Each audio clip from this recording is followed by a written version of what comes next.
Hello everyone, Ashen PoE here, and today I'm going to be going over how to craft your own double influenced attack body armors.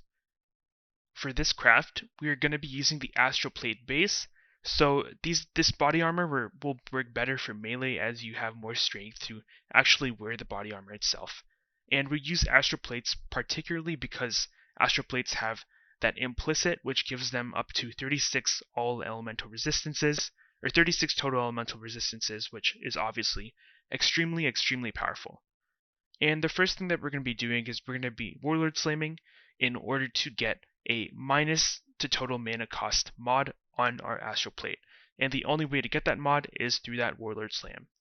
So we're going to Warlord Slam both plates, and in order for this Warlord Slam to work, you need to make sure that your plates are above eye level 85. If your plates are below eye level 85, you don't have any chance to actually roll the mod that we want.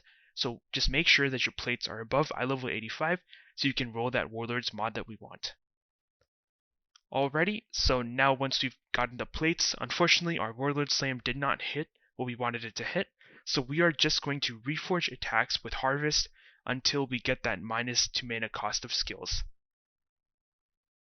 So once again, when you're doing this reforge process, you want to make sure that you only are aiming for minus to total mana cost of skills.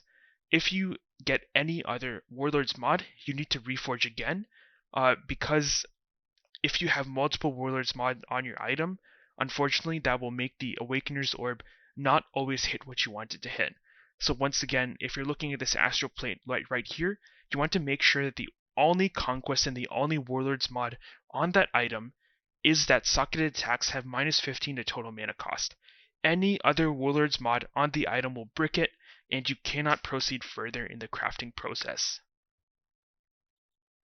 Once you've got this on your item, we can continue to the next stage, which is the actual Awakener's Orb itself. Alrighty everyone, now I've gone ahead and bought my Hunter's bases so that I can Awakener's Orb the critical strike chance onto my Astral Plate Warlord's base. There's one thing in specific that you need to be sure of here that I want to point out. Actually, there's two things. Number one, you need to make sure that the Hunter's attack crit chance that you're buying is T1 crit chance. Hunter's crit chance rolls in two different tiers. There's tier 2 crit chance between 0.5 and 1%, and there's tier 1 crit chance, which is between 1 and 1.5%. So as you can see, this Hunter's item is between 1 and 1.5% crit chance. Therefore, it is T1 crit chance, which is what we're looking for. Secondly, you need to make sure that there are no other Hunter's mods on your item. The only Hunter's mod on your item should be that critical strike chance that I just talked about. You cannot have any other Hunter's mod on your item, or it will brick your craft, just like I said it would brick the Warlord's craft if you had any other Warlord's mods on your item there. So just make sure that the only Hunter's mod you have is this Hunter's crit chance, and make sure that the crit chance is tier 1. And we can move on to the actual Awakener's Orb itself. Alrighty, so now moving on to the Awakener's Orb. This part is pretty simple, but you just need to be extra careful that you click everything in the right order. So what we're going to be doing is we're first going to be clicking on the Awakener's Orb, then we're going to be clicking on the Hunter's base, and then finally we're going to be clicking on the Astral base that we actually want to keep. And the reason you do this is because the Awakener's Orb will always keep the second item that you click on as the base itself.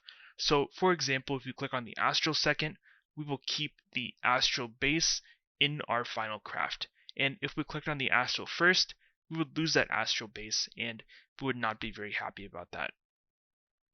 Alrighty, now that we have done our Awakener's Orbs, let's move on to the final part of our craft, which is analyzing and applying bench crafts. So looking at this first item, what we have over here is an item that has 3 full suffixes, and it is hybrid life, and it is space for another prefix.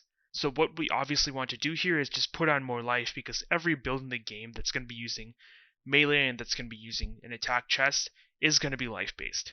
So let's go ahead and craft on life. Let's make it look pretty. So let's make the life look 80 plus. And once we have an 80 plus life roll on there, it's good to go. Moving on to the other chest. Once again, what we want to do here is also craft on life. what actually catches my eye here is that it has an all-res mod that is pretty good, because it effectively doubles the amount of resistances that this chest provides. And generally, builds are willing to pay a lot of premium to get an extra little bit of res on a damage-focused chest like this. So I've gone ahead and priced both these chests, and the smaller one will easily sell, or sorry, the one without the all-res will definitely sell for about 4x, and the one with the all-res I'm pricing at 8. And I think that just kind of shows how much of a difference having that extra all-res makes.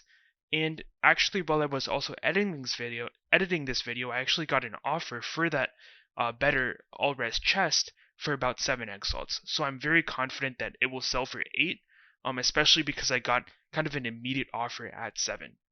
So in total, we probably made about 12x we'll make about 12x from selling the chests, and to craft the chest, we spend about 2.3x per chest. So 4.8x total, let's call it an even 5x, and we made 7x profit from spending 5x on chests. Anyways, this chest is fantastic either way to both use or to sell, because once again, like I said, this chest is extremely widely applicable. I mean, pretty much every single build in the game is going to want this that's melee attack based. And, every single day there's people playing melee builds, and every single day there are people making new melee builds, which is why I make a ton of money from selling these chests. Every single day I sell probably about 3 to 4, and it's a fantastic way to just rake in that passive income while actually doing other things, working on bigger crafts, or maybe actually just playing the game. But also this chest is fantastic because if you want to play a melee build yourself, this is going to give you a fantastic mid to low budget chest until you can upgrade to something that's maybe, 10 to 20 to maybe 50x or something like that. But anyways, guys, thank you so much for watching. I hope you liked this video, and if you did, please make sure you like and subscribe. It really, really helps the channel out. I'd really recommend you guys, if you're interested in crafting, to go ahead and check out my other videos. But anyways, hope you had a great day. Thank you, and peace out.